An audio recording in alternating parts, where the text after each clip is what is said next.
Yo, yeah man, salibona ni muri Zimbabwe. Welcome to Zim Reality ITV. Bana patinongo afangwa maletes, patinongo afangwa nyadzi nge chipisa pa chifiti chiri health. Chifiti chino sanitizer zvimwe zvifiti. Chifiti chisina ma side effects. Chifiti chamunoona nyadzi nge chitika nenguwa, chamunoona nyadzi chitika chedzo dzamashuwa dzinenge dzichipisa. Nyaya ndine pana pandiya Djfantan na Silentkiller. Panaka kusawirirana, panaka kupokana mushure mekunge Silentkiller afungidzirwa kuti Silentkiller anzi iye anenge ngati pati yevanhu wakarowa muningino wa Djfantan kusvika pakuti sekuti anogona kunge ava kuda kufa. Pachirungu anoitiwa attempted murder, ndoyo vari kuchajwa nayo ku court. Saka ndire video raSilentkiller achienda ku court vari mumota achitaurawo mafungiro ake nemaonero ake panyaya iyi, achitaya kutaurawo side rake nyaya iyi, achitaya kuti ina handina mhosva, ina handina chandakapara, uyezve ina handina kuuraya munhu, handiuraye munhu asi ndinouraya munhu lyrically, right? Saka yo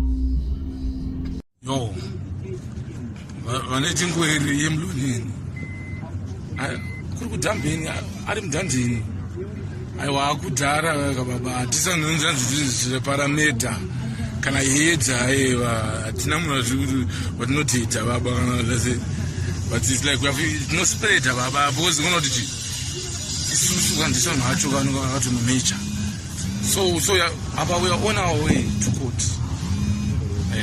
Tomunzo kuti vari kuti, but as for me, ina ndachandakabata, I don't fight with weapons, I don't fight physical, I fight lyrical.